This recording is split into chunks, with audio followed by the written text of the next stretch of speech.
বর্তমান সভ্য সমাজের বুকে আরো এক নেক্কারজনক ঘটনা। মাত্র 9 বছরের এক শিশু কন্যা ধর্ষণ কাণ্ডের এবার অভিযোগ উঠে আসছে।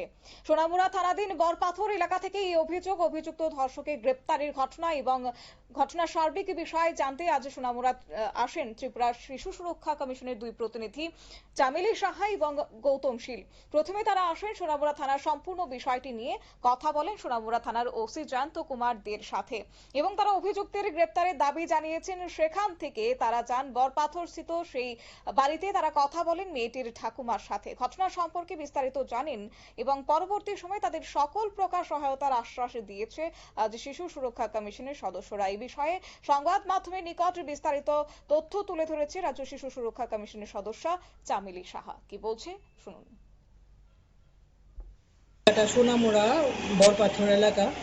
এখানে আমরা খবর পাই সংবাদ মাধ্যম থেকে যে 65 বছরের একজন বৃদ্ধ, ওনার নাতনি 9 বছরের, নাতনিকে ধর্ষণ করেন। এই খবর পেয়ে আমরা ত্রিপুরা শিশু সুরক্ষা কমিশন তরফ থেকে আমি চামেলি সাহা মেম্বার এবং আমার সাথে আছেন গৌতম শীল আরেকজন মেম্বার।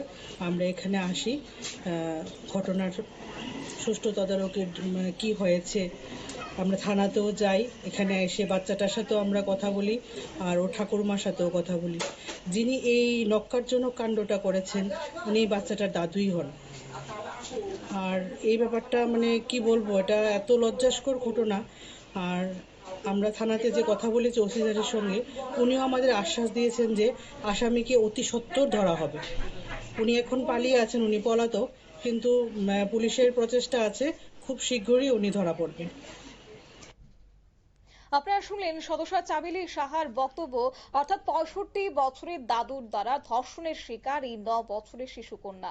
গত কিছুদিন পূর্বে সোনামুড়া থানাধীন ওরমাই গ্রাম পঞ্চায়েতের অন্তর্গত 5 নম্বর ওয়ার্ডের পাষণ্ড ঠাকুরদা কর্তৃক এই 9 বছরের শিশু কন্যা এবং এই মুহূর্তে বর্তমানে পলাতক রয়েছে তার দাদু। যদিও অভিযুক্তকে এ নিয়ে যথোপযুক্ত শাস্তি দেওয়া হোক সেই দাবিটা এবার রাখছে তার পরিবার। নিয়ে নিচ্ছে ছোট্ট একটি বিজ্ঞাপন বিরতির সঙ্গে থাকুন।